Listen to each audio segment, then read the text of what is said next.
पूर्व सीएम शिवराज सिंह चौहान, भाजपा प्रदेश अध्यक्ष वीडी शर्मा, पूर्व मंत्री भूपेंद्र सिंह के खिलाफ अवमानना मामला।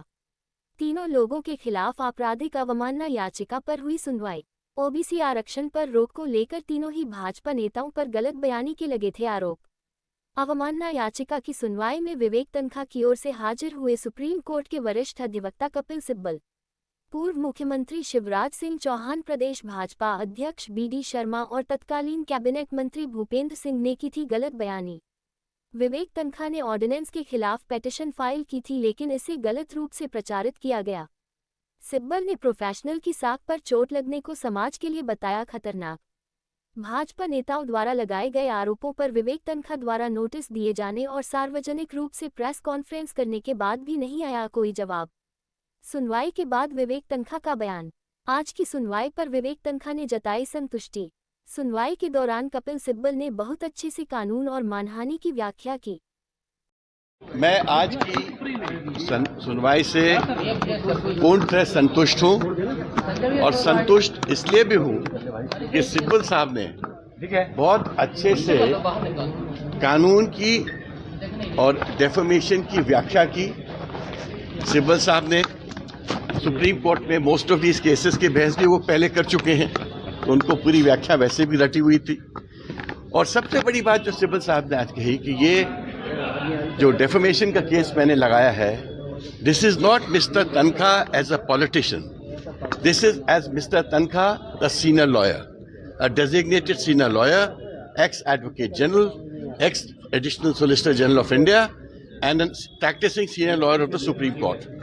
किसी भी पॉलिटिशियन को एक लेसन लेना चाहिए कि कोर्ट के बारे में, कोर्ट कचहरी के बारे में जो प्रोसीडिंग्स हैं उनके बारे में झूठ मत बोलो, खिलवाड़ मत करो, क्योंकि ये सीरियस बिजनेस है, ये देश का बिजनेस है। और जुडिशरी और कोर्ट कचहरी और वकीलों के साथ खिलवाड़ करना की ही आज बहस हुई है, और रेस्ट आपको सिब्बल साहब बताएंगे। केवल विवेक जी का नहीं है, तन्खा जी का नहीं है। हम जो वकील लोग हैं, हम कोर्ट में जाके अपना कर्तव्य निभाते हैं, बहस करते हैं, और अगर कोर्ट के बाहर कुछ लांछन आरोप लगे जो उनको मालूम है कि झूठे हैं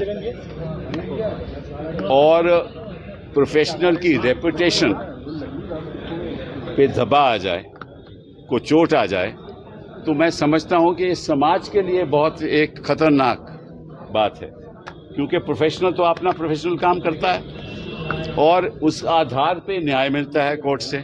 तो अगर आप पॉलिटिशियन प्रोफेशनल के ऊपर आरोप लगाने लगे तो न्याय की व्यवस्था क्या रहेगी, आप सोच सकते हो।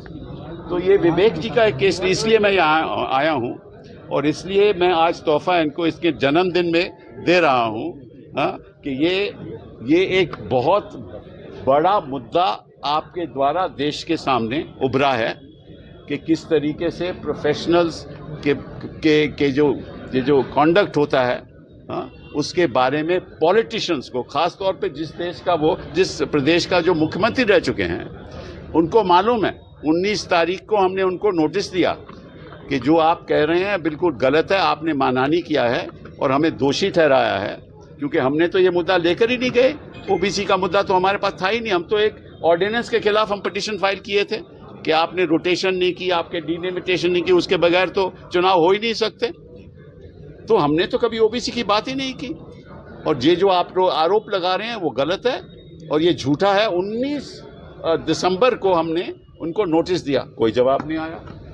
उसके बाद 21 दिसंबर को विवेक जी ने प्रेस कॉन्फ्रेंस की कि आप झूठ बोल रहे हैं, उसका जवाब नहीं आया। और 2024 को जब उन्होंने 25 तारीख को इन्होंने स्टेटमेंट दी और ये नहीं न्यूज़पेपर को बताया कि जो मैंने कहा है वो गलत है। अब तक नहीं बताया, आज तक नहीं बताया। केवल इतना कहा कोर्ट में 2024 में कि जो न्यूज़पेपर ने कहा है वो मेरे लफ्जों में कोट करके नहीं कहा, यही है। तो ये तो साफ मतलब कि ऐसा है ना कि अगर पॉलिटिशियन लोग ऐसा करने लगें तो फिर तो वकीलों को इकट्ठा होकर इनका सामना करना पड़ेगा ना। तो सामना कर रहे हैं, शुरुआत हो चुकी है और पॉलिटिशियन को पता लगना चाहिए कि हम पीछे नहीं हटेंगे। Sir, another question. Sir, No other questions. No other questions.